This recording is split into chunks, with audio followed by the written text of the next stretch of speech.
Welcome to another edition of the GreenBaje podcast. As always, that is AJ. He is the green. I am Ken. I am the beige.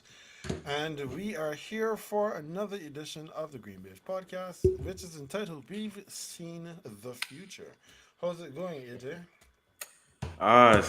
Oh well. If no, usually we're talking about the weather. Well, today is not that type of good weather day out here. like we've been discussing, Dallas is no place for cold weather. Man. We are not suited for cold weather, so the entire city was shut down today. So luckily, I got a very much needed day off to just relax and regenerate, basically. Yeah, that sounds good for you that you got a day off. Um, Today Not so fortunate on your end. no, definitely no. I was at work all day long. Damn. Um, we had some. We've been having some very cold weather over here in Mountain Top for a while, but I know that today Dallas was colder than we were over here, so that is interesting.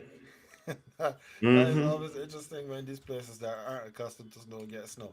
So yeah, like I told you, this is why when I have to consider where I would want to live on this rock, I'd rather be somewhere that when it gets cold, they're accustomed to the cold, rather than somewhere that when it gets cold, the sky is falling like Chicken Little is running around.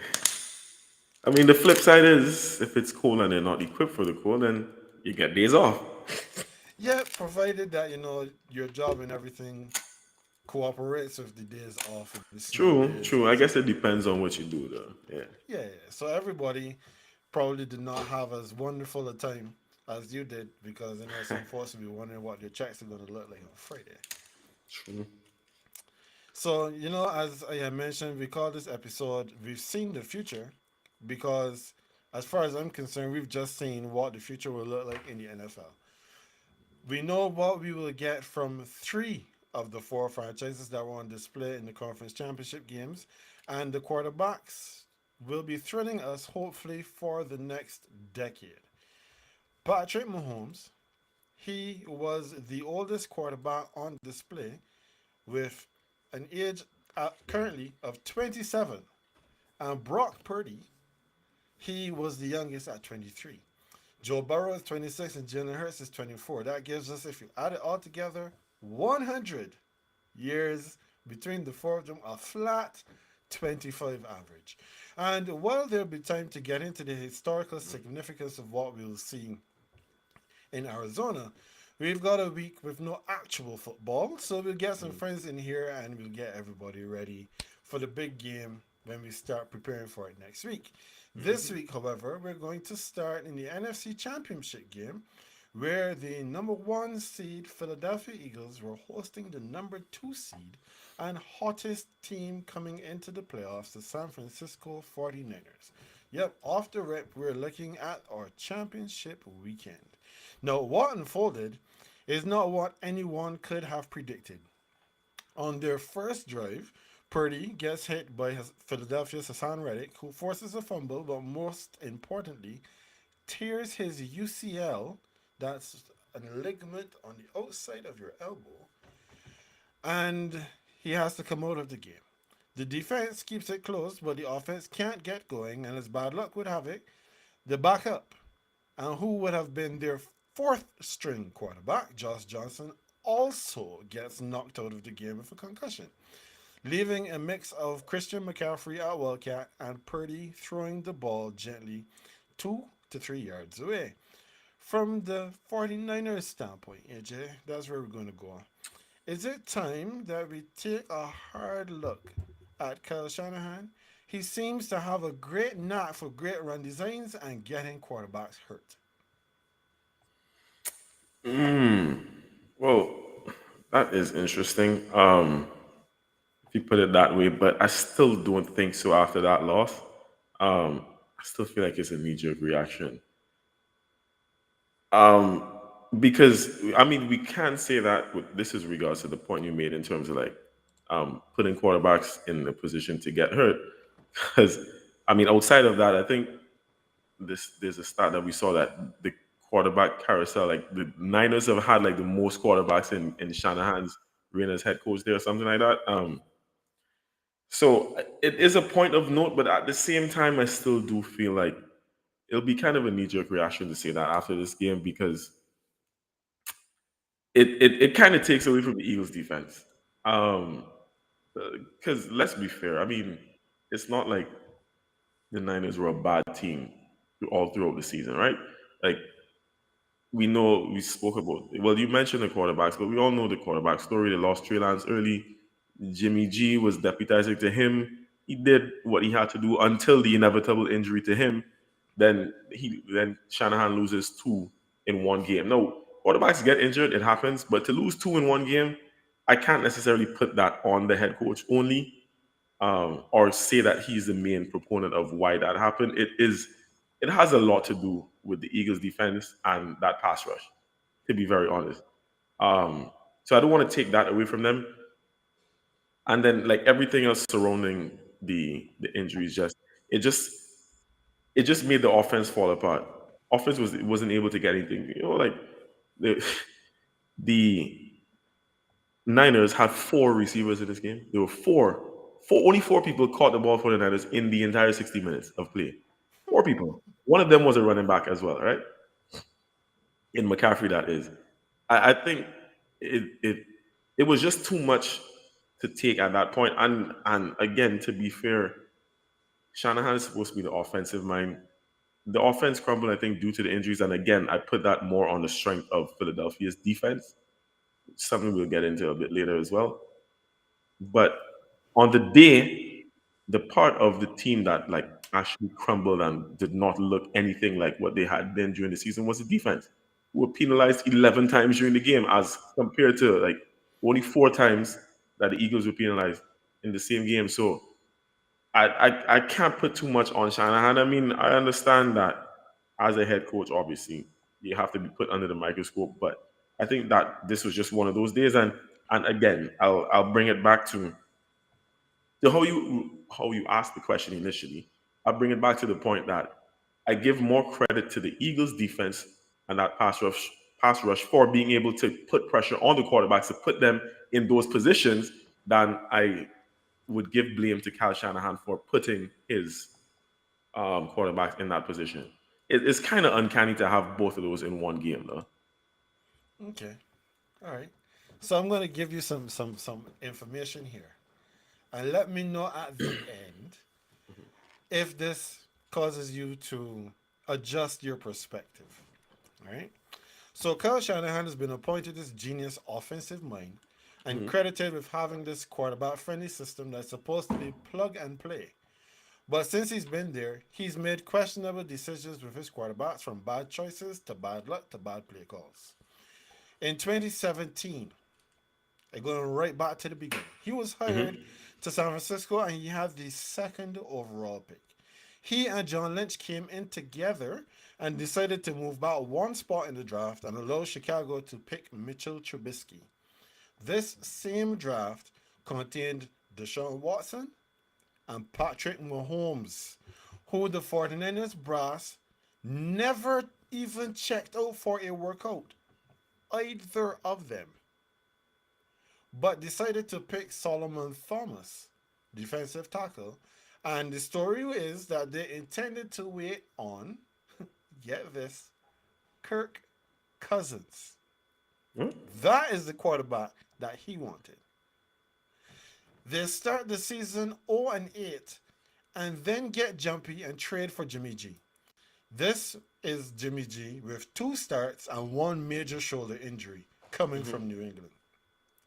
They gave Jimmy the richest contract in the NFL that offseason, but in the third game of the year, he scrambles on the third down and a mile against Kansas City and tears his ACL. That's the bad luck that I spoke about. Because you can't expect that a man is just going to run and tear his ACL.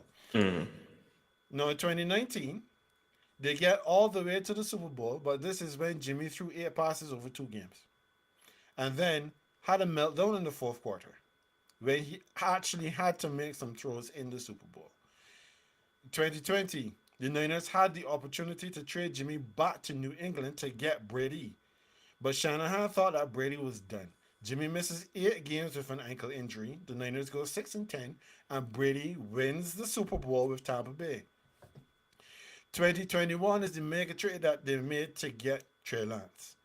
Well, they had the option to pick Justin Fields, but they still have Jimmy as a starter.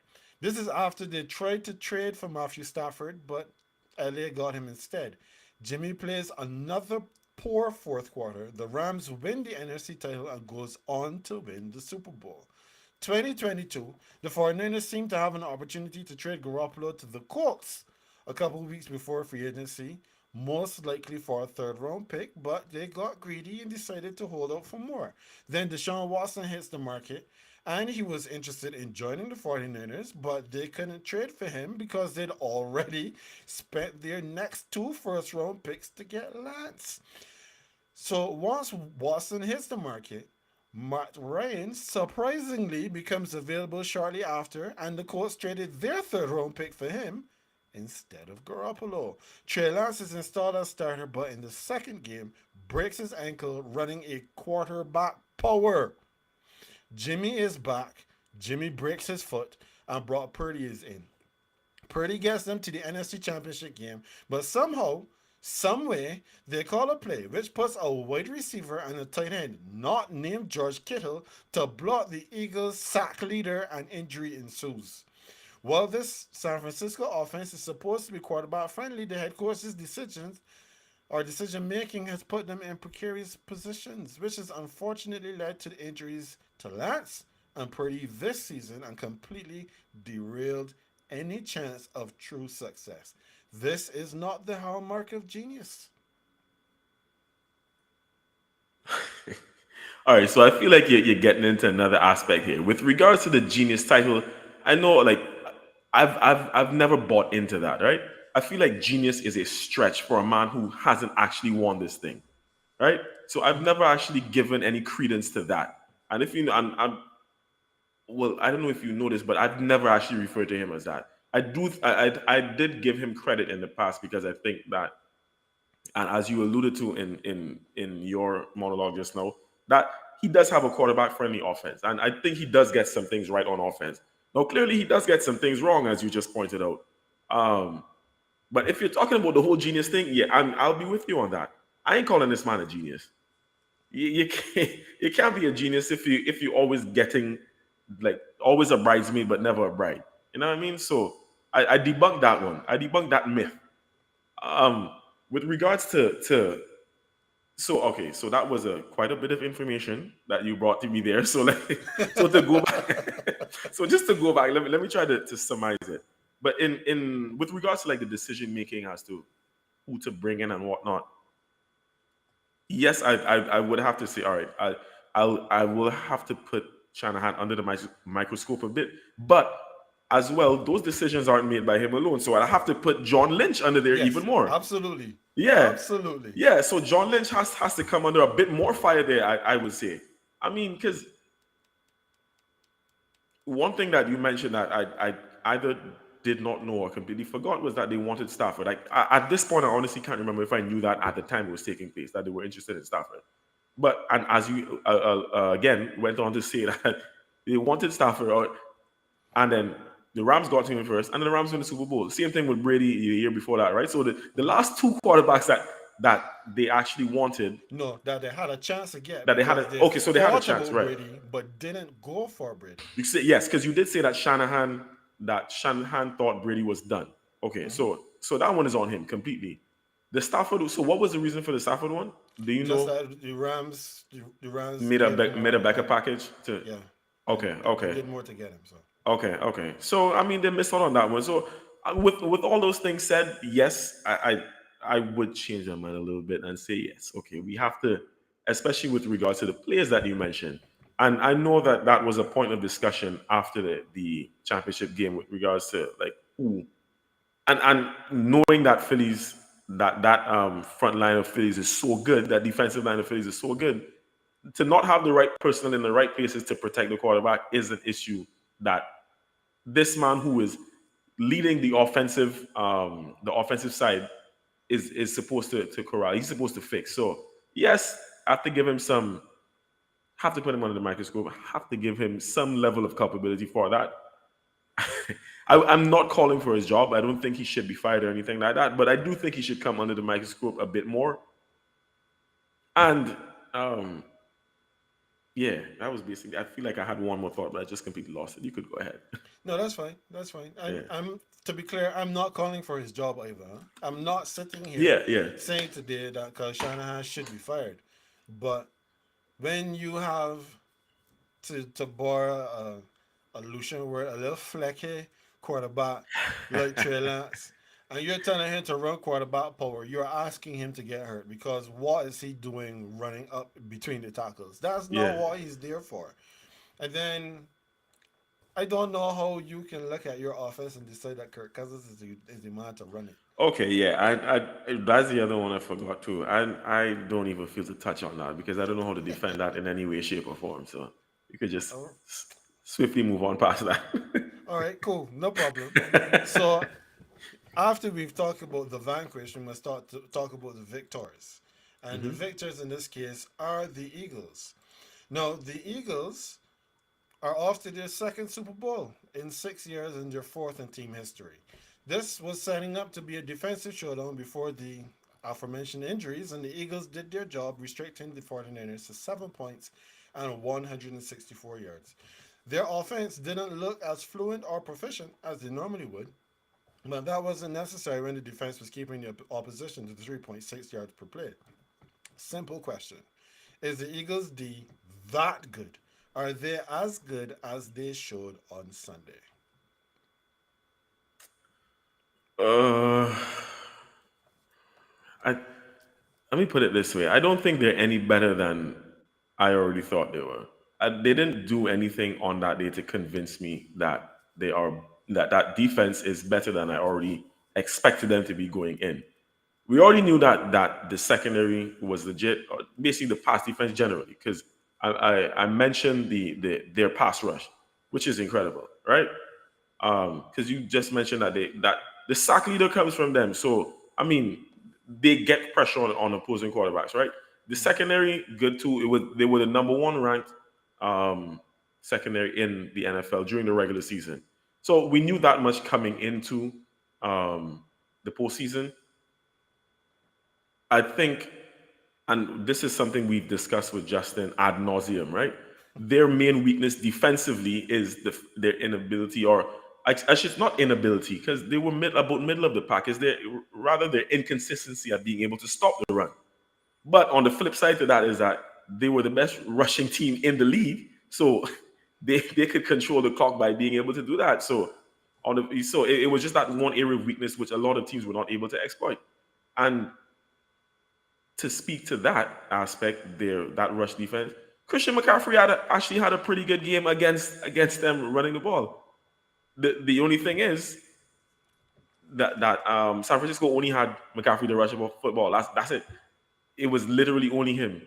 He ended up with like 15 rushes for like 80 something yards, which is like about averaging like five yards something per carry, right? Elijah Mitchell was supposed to be the number two to him. We know he got ruled out before the game, so you're basically rushing with McCaffrey only. I mean, they tried some other stuff, and the Eagles' defense was that tried Debo on the sweeps and whatnot.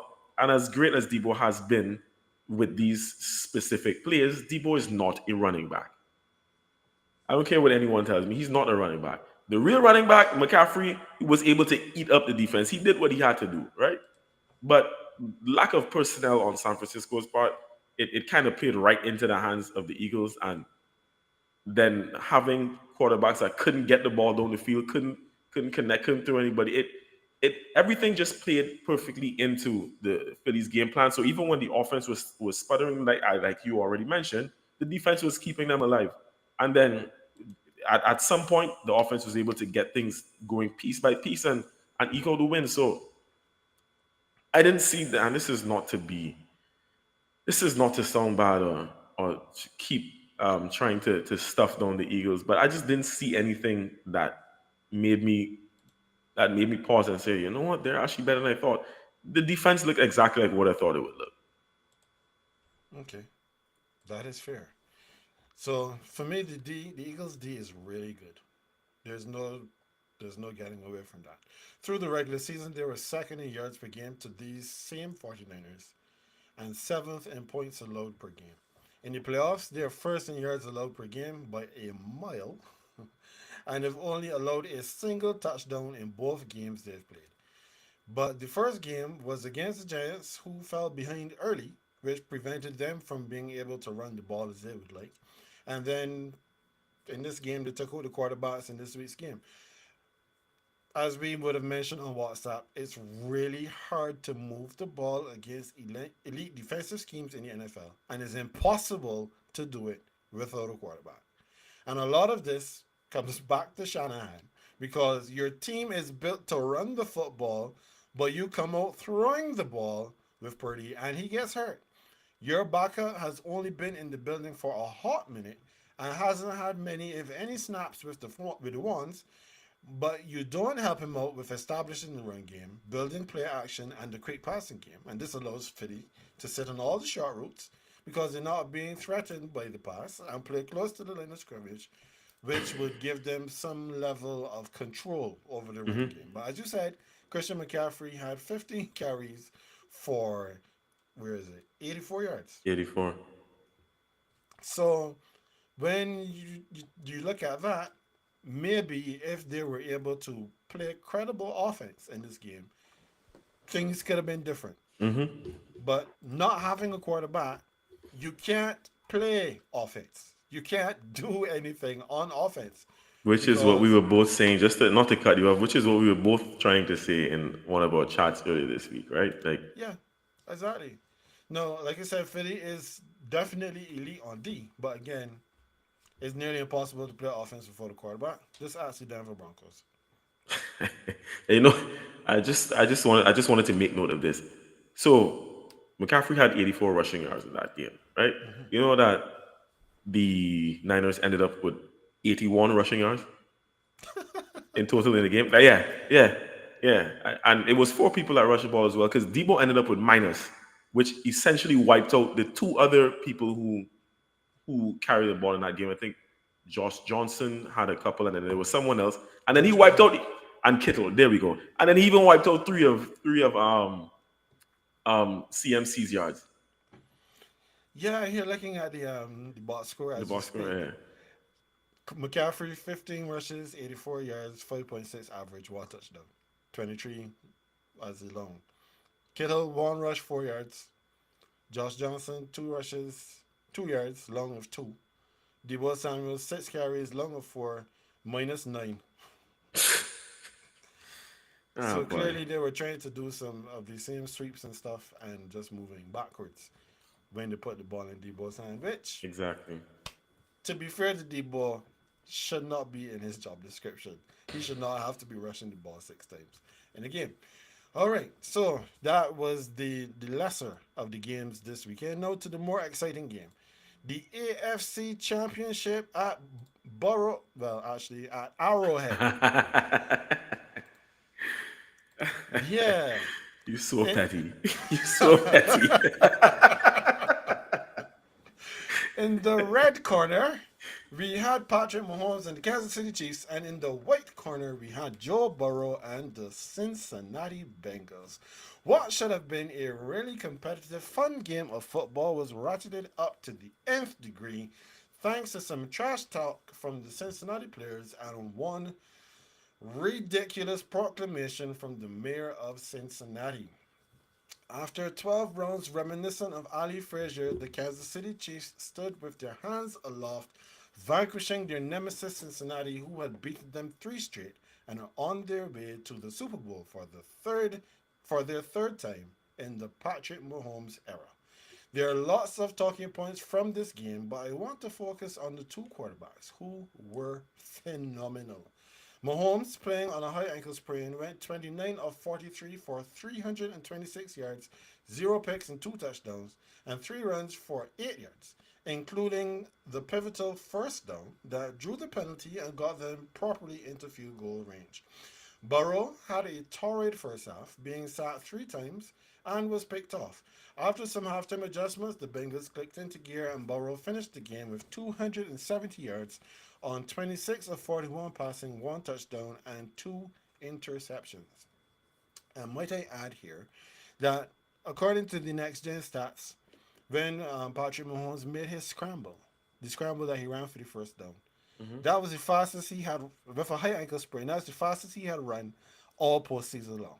He hit 18.47 miles per hour, and every other scramble, the fastest he had gone was 14 point something. So with a high ankle sprain, the man ran faster than he has gone at any other point. But I digress. My question to you is this: is this quarterback matchup the next decade of Brady versus Manning? Is this the coming of Brady versus Manning part two? You know what? This should be a yes or no question, right? But I'm walking up to the line of scrimmage and I'm calling an audible here. I'll give you an answer outside of the box. I don't think it's that straightforward. I think this is actually a three-way match going forward Okay. because I'm still putting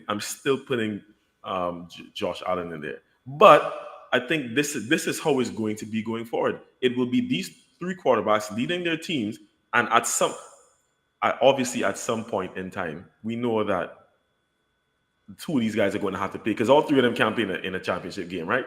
But Hmm. it is three. I can't take Josh Allen out of there. I can't.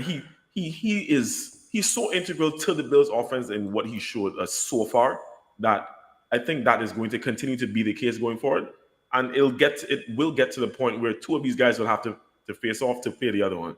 And I want to put my guy Justin Herbert in there, but I'm not going to do that until Brandon Staley does not have a job as the head coach of the Chargers. But so right now that one is in limbo. But to answer the question at this current point in time, I think it's going to be three of them. Ken, I would love to say that because the Bengals and Chiefs have been contesting the last two AFC Championship games, that it'll be these two guys. But I cannot, in good faith, take Josh Allen out of this equation. I think it's going to be three. So it won't just be Brady versus Manning because I think the talent that the three of these have and how the offense is basically built around them it gives a lot more. I really lost the word I'm looking for. Either way, it'll be a more tightly contested matchup between three as opposed to just these. So I think that these three are on the top of that pinnacle as opposed to what Peyton and Tom were back in the day. Back in the day, it was two of them, and then you had your outliers, you had your Aaron Rodgers, you had your Drew Brees. I was like right below them, right below them, but they weren't like every year kind of. I think these three guys are the every year guys. Okay. All right. Well, with no disrespect to the Josh Allens, Justin Herberts, Lamar Jacksons, Deshaun Watsons of the world, these two young guns are the creme de la creme of NFL quarterback play. And there is a strong rivalry between the two. I know we've had epic matchups between Kansas City and Buffalo, but when you look at what these two quarterbacks can do, as exciting as Josh Allen is, he still has a notch or two to step up to reach the level of Mahomes and Burrow. These are my two favorite young quarterbacks in the NFL. And at one point in time, AJ, I was going to name this segment I I hate that I love you so. Because I was watching that game and hoping that Mahomes would pull it out, Mhm. but also wanting Burrow to play well. But knowing that Burrow playing well, chances are it meant that the Kansas City Chiefs were going to That lose. they can, yeah, and the Chiefs So lose. Yeah. it had me in a very difficult spot. So let me give you some quick numbers, right? Hmm. For his career, Joe Burrow has a career completion percentage of 68.2, 11,774 yards, 82 touchdowns, and a QBR of 100.4. You know, this QBR, the maximum is 158.3. Hmm. And this is after he was And you said sorry, and injured you said his is what? 100.4. 100.4. Okay. And this is after being injured his first year and Mm-hmm. being beat to hell in his second with the most sacks in the league at 51. He averages 3,925 yards and 27 touchdowns per season. On current play pace, if he plays till his age 40 season, he'll have 78,500 yards and 540 touchdowns.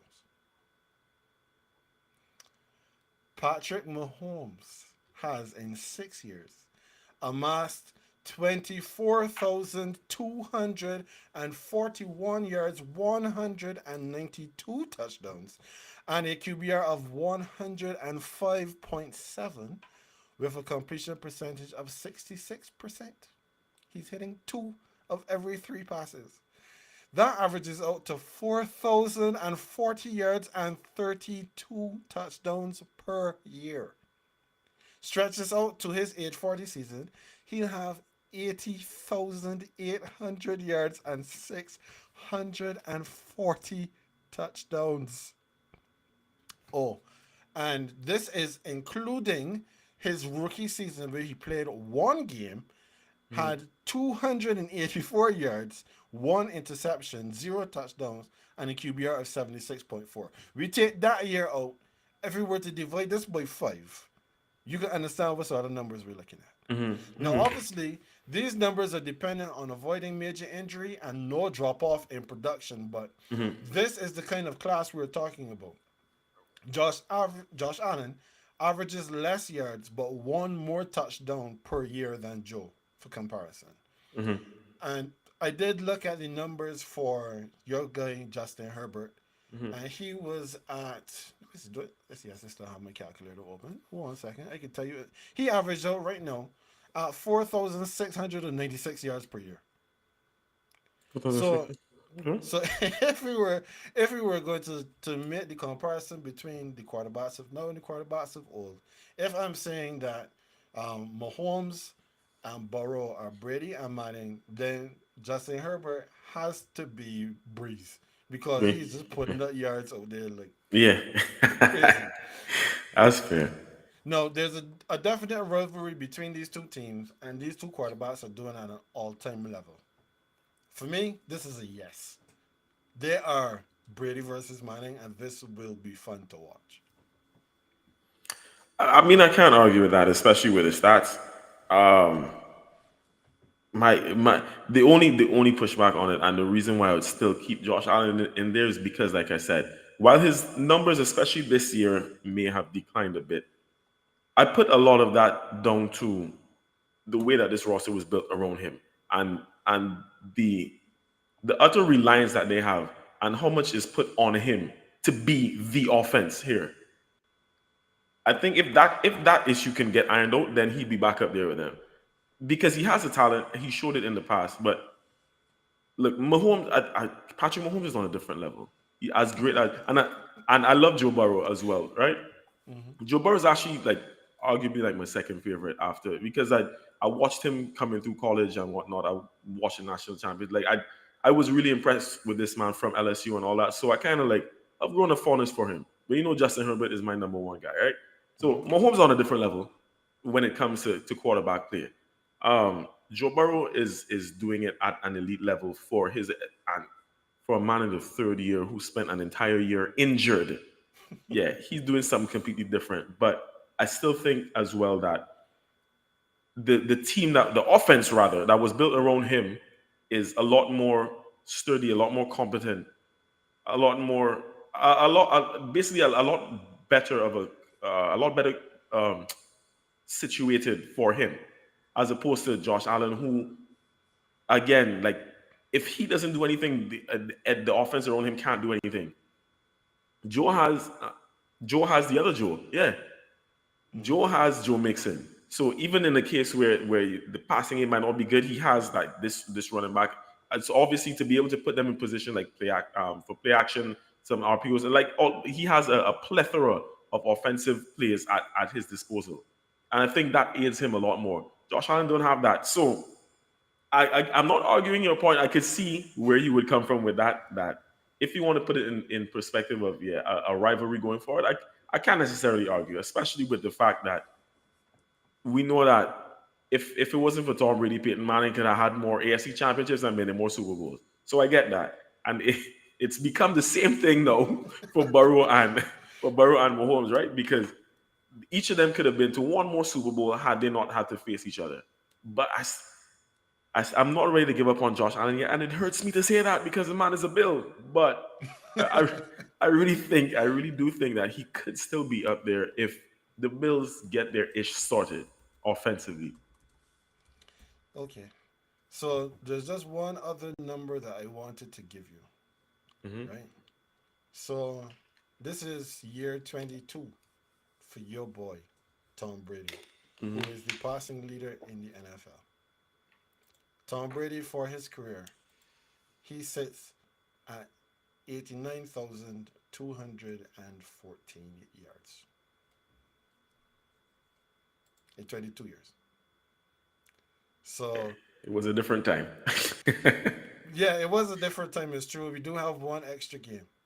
But Yeah, that's yeah. when you look at where he sits now and where Mahomes sits and where he projects out to be, Projection, yeah.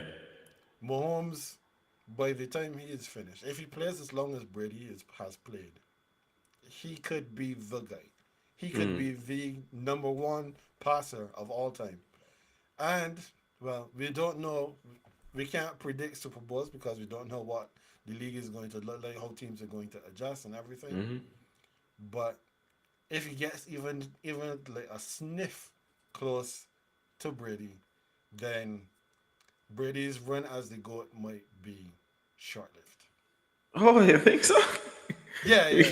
I don't think so. I know so. I know so. Yeah, yeah. Well, as you But like said, we'll see how the Super we'll see Bowl. how we'll see Yeah, how it goes.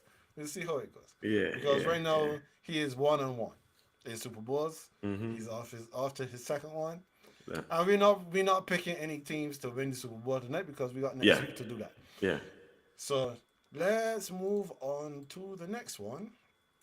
So you know what I did say that watching these quarterbacks would be fun. You know what wasn't fun was the officiating on Sunday. There were missed calls in the Philadelphia game that ultimately didn't affect the outcome. But for the Kansas City game, the refs had a really hard time. We had a third down play that wasn't because the refs apparently tried to blow the play dead because of issues with the clock. But since nobody heard them, the Chiefs ran a play that wouldn't have gotten the first down, only for the referee Ronald Torbert to announce that basically that play was not a play, and the Chiefs got a do-over on third down in which Mahomes was sacked. Hmm. But because of holding in the secondary, the Chiefs got a first down. That they punted after the next few plays is inconsequential. The big call, however, was on the scramble alluded to earlier by Mahomes, who was shoved after stepping out of bounds by Joseph Osai, resulting in a 15 yards unnecessary roughness penalty. This led to the game-winning field goal. So the question of the day is, did the officials ruin the spectacle this weekend? They did. They did. I honestly think they did. And that's not to say that their calls ultimately dictated the outcome of the game. Um, but the reality is they did to me ruin what could have been a more and even more, believe it or not, tightly and solidly contested matchup, right? And you made mention of the two biggest calls that made the headlines. That's still being talked about till up to today. But there are a couple other calls that I feel like went under the radar that were missed that were also crucial, right? Let me just mention them here. So one, it was a late hit on Joe Burrow by Frank Clark. I don't know if you saw this one, right? And I think it was on what ultimately ended up being Cincinnati's last drive. It was before the Burrow turnover essentially. Um, he got the ball off. He got the pass off. Frank Clark takes about 3 steps, knocks him to the ground. Right? And I remember Joe even getting up and looking to his ref like what? Like, where's the ref in the passing call? Because the ball is long gone, Ken. Long gone. This is not like Joseph Osai's play where he got a fraction of a second late, but you still have to get the call because it's a call. And by the way, I really, just to sidetrack a bit, I really wish that rule had a bit more nuance to it.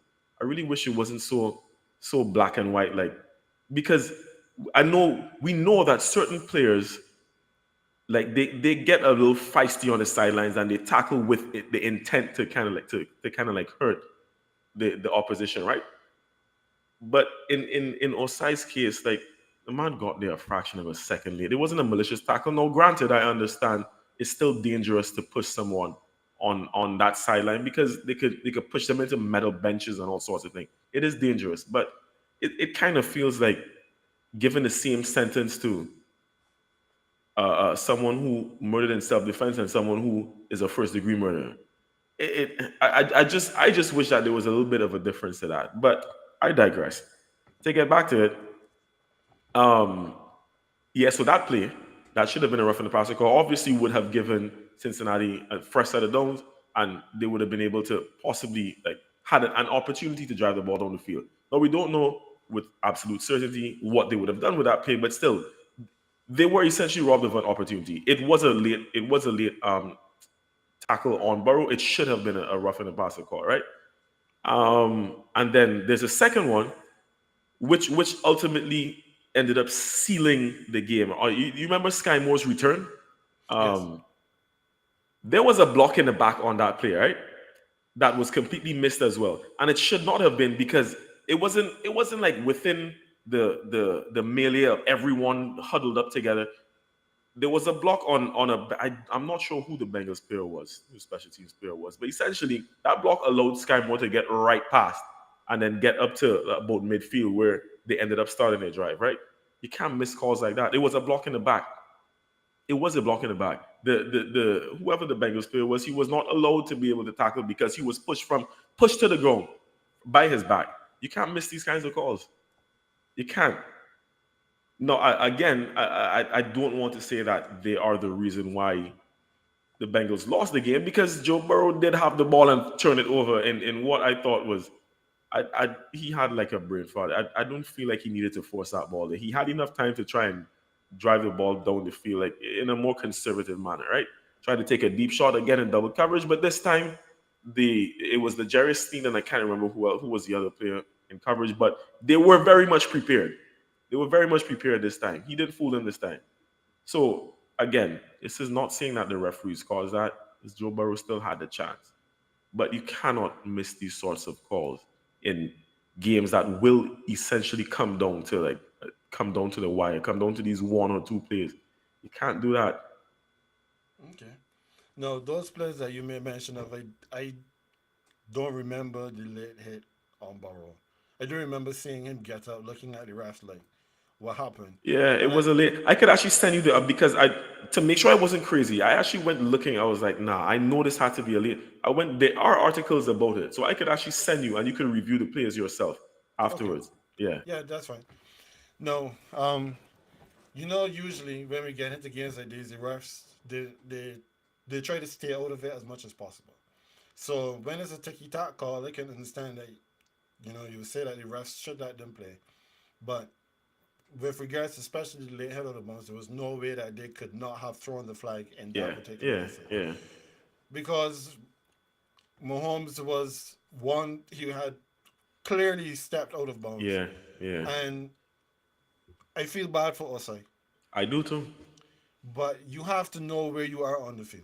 You have to be aware of your surroundings. And if you recognize I am running after this man, oh wait a second. Coaches and other players are standing right there. Chances are maybe I should just hold my Yeah, hands up. If I have to go to the ground and skate on my belly, I don't touch him.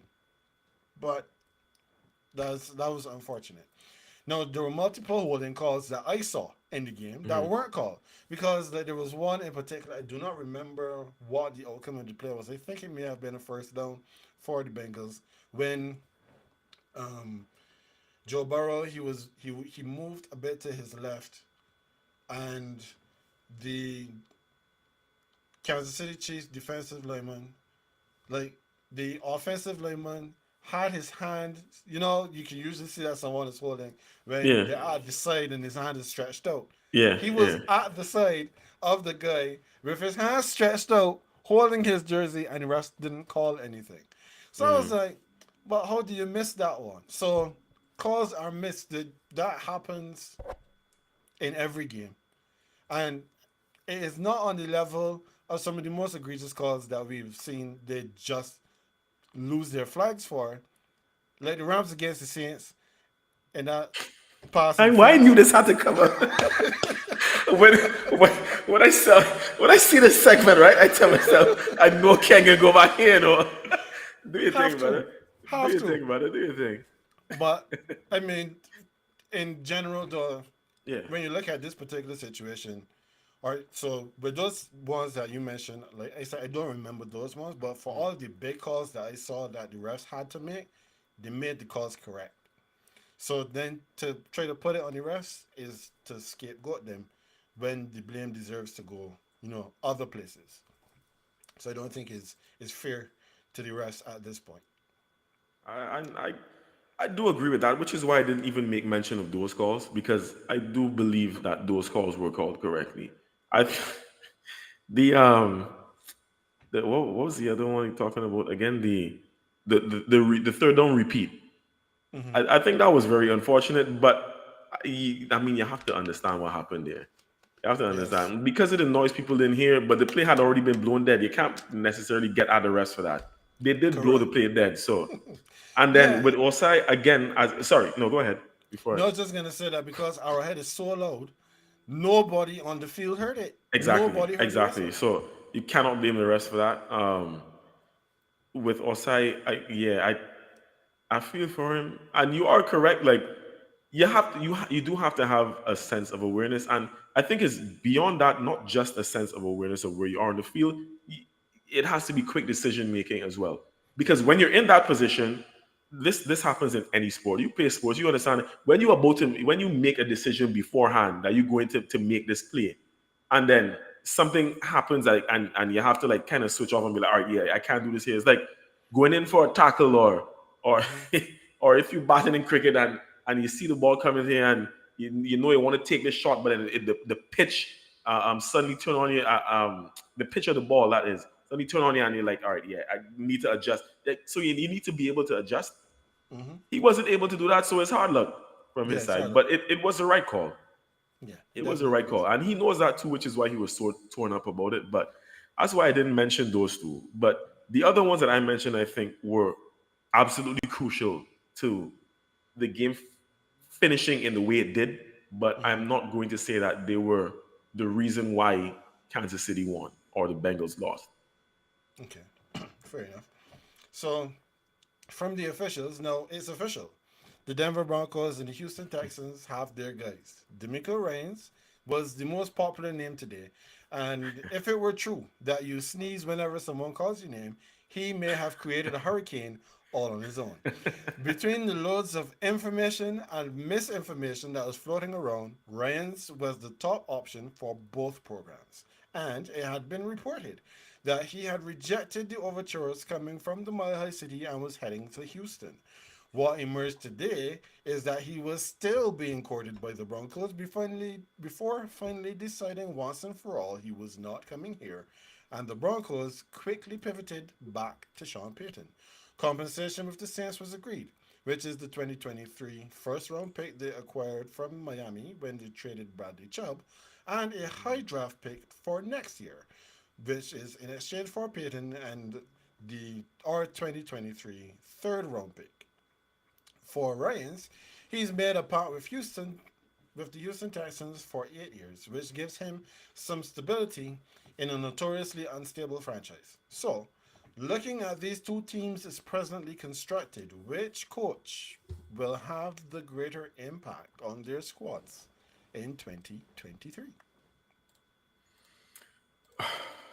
Before I answer that, firstly, I need to start off by saying that I'm happy for D'Amico Rhymes. Um, as black men who are fans of this sport, this game, we over the years have been lamenting the fact that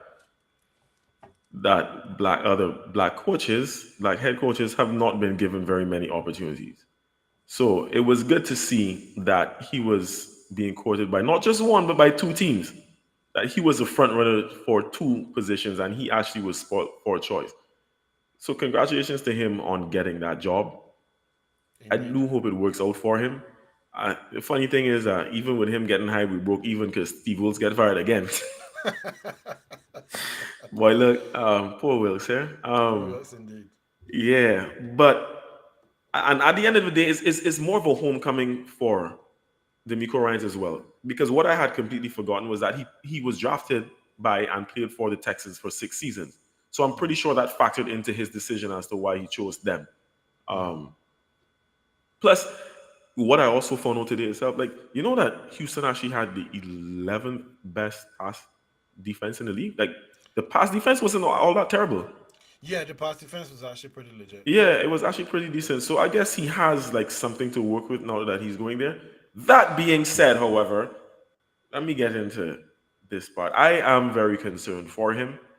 Um, with what we've seen in the recent years, the Texans head coaching job has become like a black hole for black head coaches, right?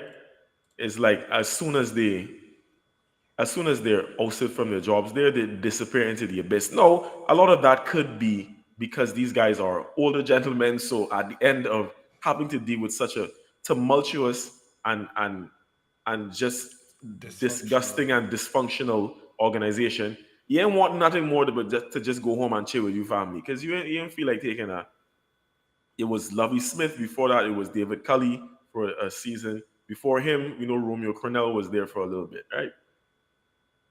Three older black guys. So this might be different with in the regard that D'Amico is younger and the fact that he signed. You said it was eight. It wasn't a 6 year Eight contract. You said years. 8 years. it's eight. Damn, I saw six on NFL Live. But either way, so they're trying to tie him in for a while. So they may be trying to turn the corner, but I am still kind of concerned because this organization is and has been for many seasons a dumpster fire, right? That being said, I do hope it works out. But for 2023, I think that Sean Payton is going to have a more immediate effect, positive effect. Putting putting him a Super Bowl winning head coach who's supposed to be an offensive mind with that offense, and as much as I had been saying that Russ had been god awful this season, this just concluded season, I did also say that I expect him to be better next year. There's absolutely no way Russell Wilson could be worse than what he was in 2022. And if so, he should pull a what's the name of the man who retired halfway during the season again? I can't remember his name, but the Bills player who had retired like at halftime during the game. If Russell Wilson finds himself a few weeks into the league, into the season, playing that badly, just hang it up right there and then. Don't even wait. I do think that Sean Payton can get this Denver offense rolling. I still think that they're only the third best team in the division, but it's better than being the fourth. So, with regards to the Texans have a long term project on their hands with D'Amico. I don't think that they're looking for any success in 2023 because of the fact that, well, they now have to go draft a QB. So, their project is more long term. So, for the next season, I have to say that it would be Sean Payton. Even if they're not like playoff bound, I still think they'll be better than what they were last year. And Texans, until we see something different, the Texans are the Texans. Okay. So this question for me is multi-layered, like an onion. But this Yeah, is and endorsed by this, what? Yeah. yeah, this one isn't made of glass. Before I go any further, we had some comments that came in. Ricky, shout outs to Ricky. He said, in fairness, he was drafted by the Texans, as you mentioned, and he was endorsed by Watt. Kirk said the only reason that he's going to Houston is because Texas is a tax free state. That really does matter in some quarters. So Ryans is known for his defensive nose after leading the San Francisco 49ers unit to a number one statistical position this past season. Payton is an offensive mastermind who brought New Orleans their only Super Bowl and routinely had a top five offense in the league with an undersized quarterback and a bevy of weapons. Houston was the 27th ranked defense in 2022. That is even with having the great pass defense that they had because They're just gonna stop the run.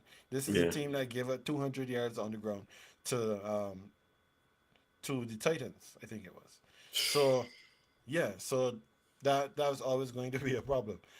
No, both teams do have pieces that they can work with on their coaches' specialized sides of the ball, but there are question marks for both of them. For Payton, his big question is, can he fix Russell Wilson?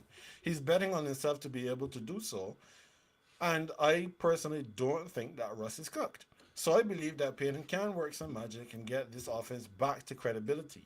That said, he's still in what could be the toughest division in football, with the Chargers and the Chiefs standing in their way of progression, which is why I believe is actually advantage Ryan's.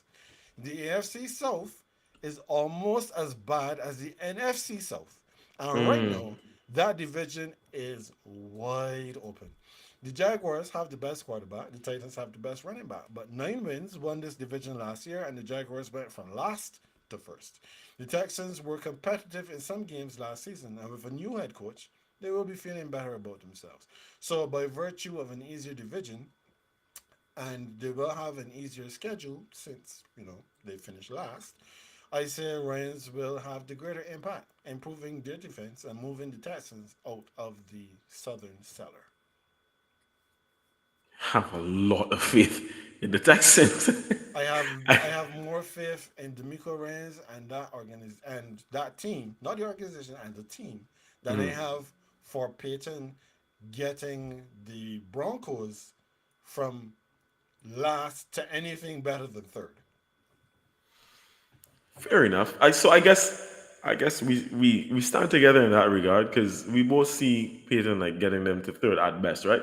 But I guess to me, I still think that'll be better than what D'Amico could achieve in 2023, and it's not because of his ability. I just don't trust the Texans organization, sorry, to get everything right this season.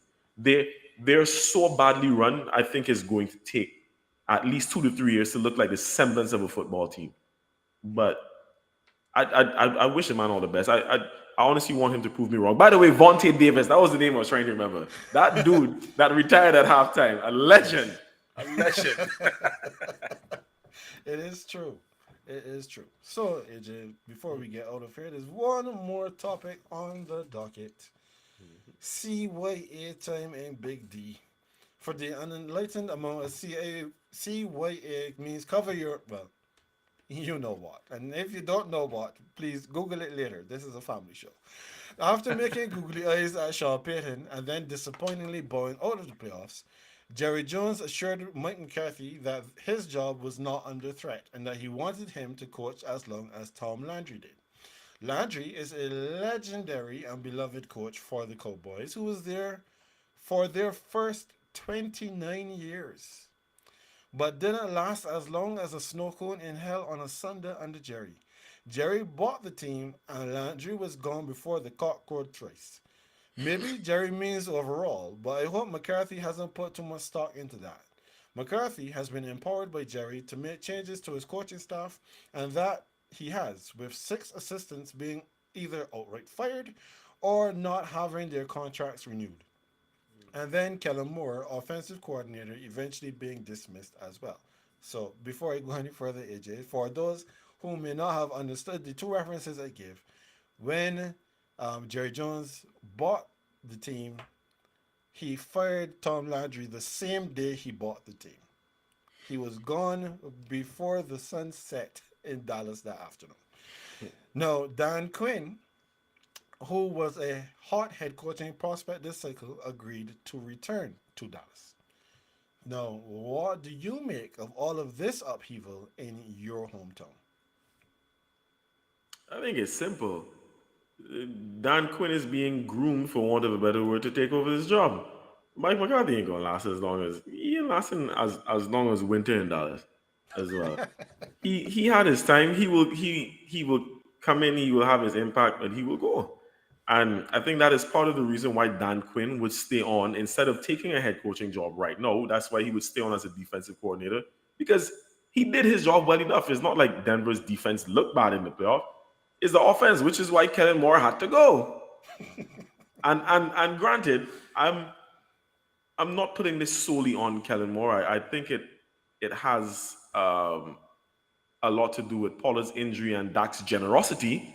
But at the same time, it's not the first time that Dallas's offense has looked inept when the lights were shining bright, right? So as you say, CYA time, like coaches didn't come under the microscope, so Kellen Moore had to get out of town, and he already has he's already gotten another job as expected.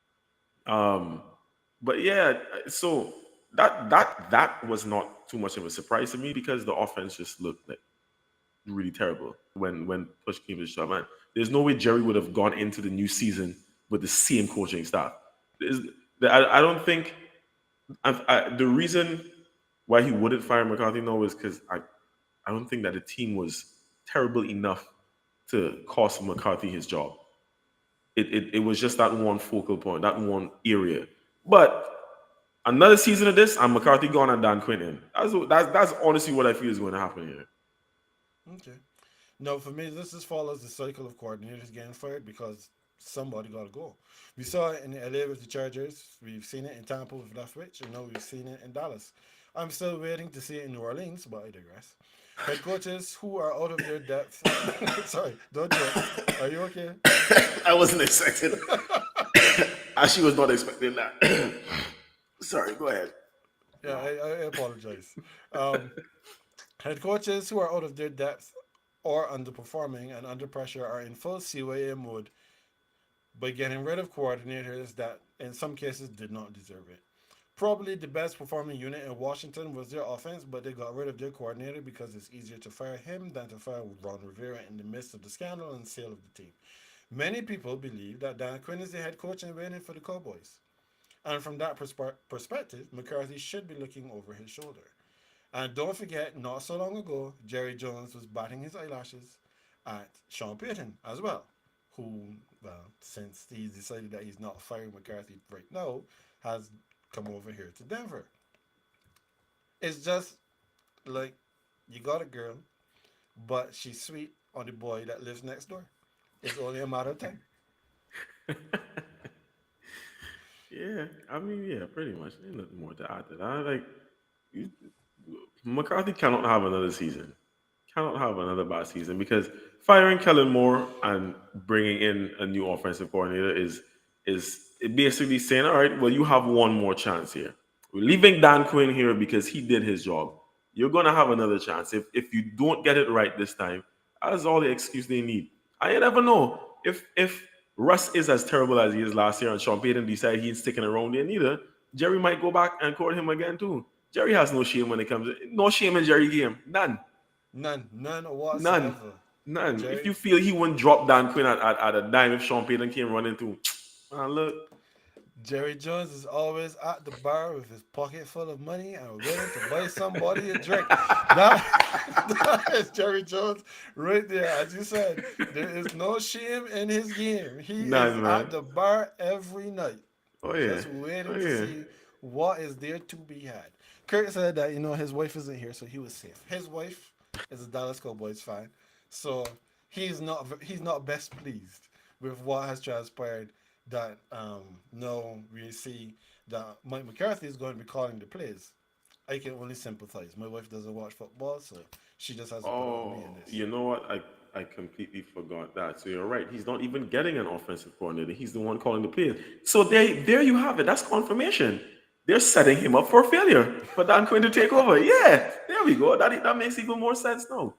Yeah, but there was a big question when he got hired in the first place because he he called the plays all but one season while he was in Green Bay. So when he came over to Dallas, the expectation was, well, chances are he's going to fire Kellen Moore because he's going to call the plays again. But Dallas had a good offense the season before he came, so he decided he was going to keep Kellen Moore on. They had a good offense again the next season, so Kellen Moore hung around. They had a relatively decent offense this season. Dak Prescott led the league in interceptions, even though he missed 5 games. I don't know how that's Kellen Moore's fault necessarily, but Kellen Moore As I then said, Dak's generosity. exactly, but Kellen Moore didn't cover himself in glory at all when they got into the playoffs. He So didn't. He didn't. So now it is time. We knew that the writing was on the wall, just like how um, Mr. McCarthy, should also understand that the writing is on the wall. As we have the saying in the Caribbean that sometimes people morning words and evening words don't match. And with many cousins Jerry Jones, you take whatever you hear for as what it is for right now. Because should the right circumstances occur, things are going to change and change in a hurry. Mm-hmm. So AJ, that's a great spot for us to end this week's show. We've done pretty good on time today, Yeah, and not too bad. Yeah. yeah, we've had a good time. We've talked about some stuff, and for all of you who are with us, we thank you for any of the time that you've afforded with us this afternoon, this evening. Um, well, Ricky's asking if Byron Leftwich is going to stay unemployed. We will see. That's all. Everybody doesn't have an offensive coordinator yet, so he Still he some still has an positions to be opportunity filled. to pop up The somewhere. night is yet young, Ricky. Something can happen, I feel, man. Of course. But of course, Ricky, we could probably save this question for you for next week because you'll be Exactly. here with us. And Justin will be here with us as well, as we will get you guys ready for the Super Bowl. And then they will return to help us break down everything that occurs in the big dance. And of course, we always remind you, tell a friend, let somebody know about the GreenBaje podcast. We have a lot of fun here. We enjoy ourselves, and we want to be able to share this with as many people as possible. So tell somebody else about the show, and of course, like, subscribe, and hit that notification bell so as soon as we start, you will know, and then you can always join in with us also. So, as always on the Green Beige podcast, that is AJ. He is the Green. I am Ken. I am the Beige, and we will see you next time.